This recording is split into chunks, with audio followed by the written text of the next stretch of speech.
সরাসরি বিশ্বকাপ খেলা হবে বাংলাদেশের, মানে প্রথম এই আলোচনাটার সঙ্গে আমাদের পরের যেই সুপারটা আপনারা দেখতে পাচ্ছেন সেই লাইনটার সঙ্গে আমাদের আসলে সম্পৃক্ততা। তো মূলত যেখানে মূল আলোচনাটা সরাসরি বিশ্বকাপ বাংলাদেশ খেলতে পারবে কিনা, সরাসরি খেলার জন্য বাংলাদেশ তাদের স্ট্রেংথ অনুযায়ী আগাবে। লাস্ট সিরিজে বাংলাদেশের খেলোয়াড়দের মাইন্ডসেট যেটা তৈরি হয়েছিল, তারা যেভাবে রেডি হয়েছিল, তারা যেরকম প্র্যাকটিস করেছিল, তারা যেরকম বল ফেস করেছে, যেরকম বল করেছে, হঠাৎ করে অল্প সময়ে আবার সেগুলোকে সুইচ করে চেঞ্জ করে ফেলা, এত চেঞ্জের ভিতর দিয়ে গেলে আপনার প্রিপারেশনটা আসলে কি হবে?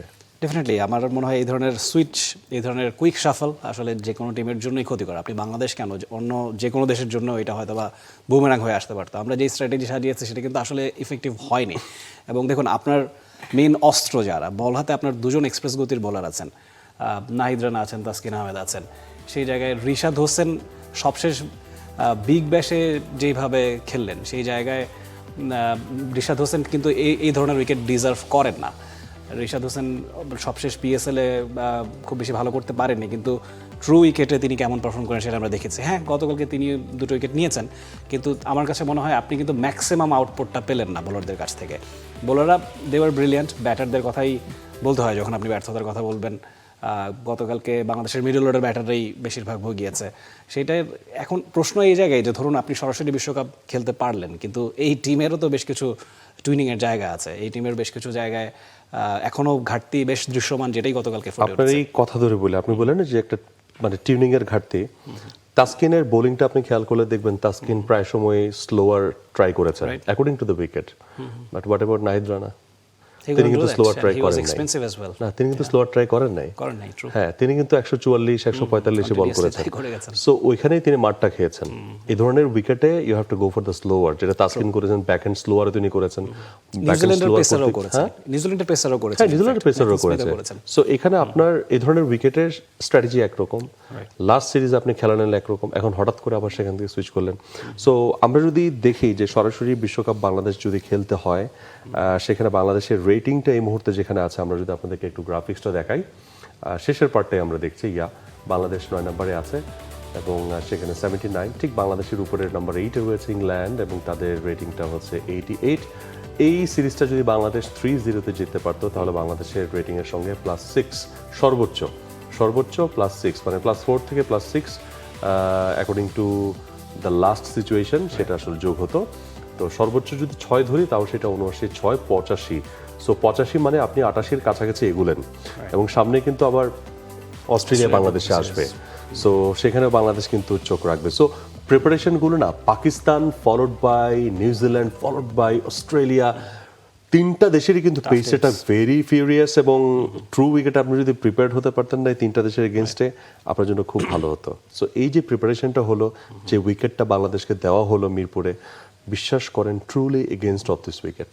এই উইকেটটাতে বাংলাদেশ খেলার জন্য মোটেও রেডি ছিল না এই দলটা। নাহিদ রানার বোলিং দেখুন তো সেটা মনে হয় নাই।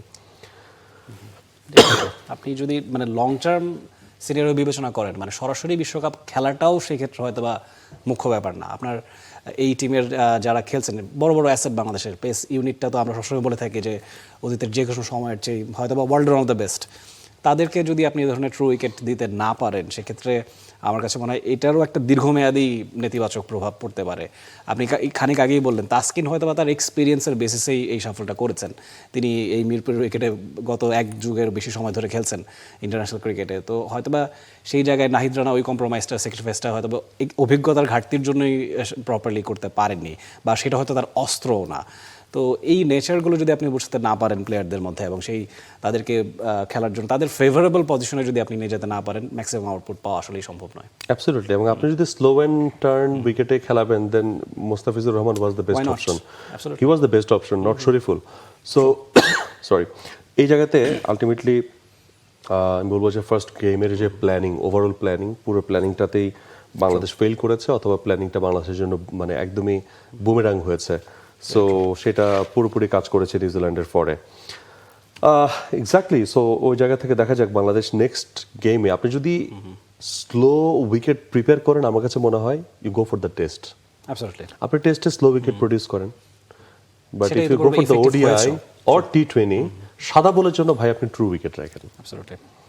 আপনি হারেন জিতেন বাদ হয়ে যান যা খুশি তা হয়ে যাক, সাদা ball true wicket, red ball আপনার জন্য আপনি স্লো এন্ড লো উইকেট ও টার্নি উইকেট আপনি এখানে প্রডিউস করেন। ইভেন ইংল্যান্ড অস্ট্রেলিয়াও যখন খেলে, মানে ইন্ডিয়ার সঙ্গে যখন বর্ডার গাভাস্কার ট্রফি হয়, অ্যাশেজ হয়, একটা দুটো টেস্টে কিন্তু তারা স্লো উইকেট রাখে এবং সেটাও ভ্যারিয়েশন অ্যাড করে, দেখতেও ভালো লাগে। সো আপনি যেটা বললেন এটা আসলেই সত্যি, আমাদের দেশে যেহেতু ন্যাচারালি উইকেটটা স্লো হলো, সেটা টেস্ট ক্রিকেটের জন্য আইডিয়াল হবে এবং আমাদের জন্য সেটা ইতিপূর্বেও লাভ বয়ে এনেছে। বাট আইসিসি ইভেন্ট লাইক বিশ্বকাপ, টি-20-তে বাংলাদেশ খেলতে No যায়, chance.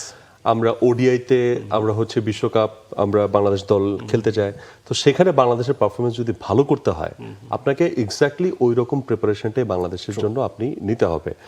লাস্ট সিরিজে এত সুন্দর উইকেট হলো, এত সুন্দর খেলা হলো, ভাই হঠাৎ করে কি হলো মাইন্ডসেটে, হঠাৎ করে আমরা চলে গেলাম স্লো অ্যান্ড লো উইকেটে, আর সেখানে আমাদের টিম কম্বিনেশনও তো it was not the perfect according to the wicket, এবং the strategy the bowlers have taken specially Nahid Rana, it was not perfect according to the wicket. Taskin was going right, slower produce করছিলেন, but Nahid Rana was not, কারণ তিনি ওই পাকিস্তান সিরিজের যে রিদমটা সেই রিদমটাতেই তিনি কিন্তু ছিলেন। For more updates, subscribe to our YouTube channel and click on the bell icon. Follow us on Facebook and Instagram. Download T-Sports app to enjoy exciting games and highlights. Visit tsports.com.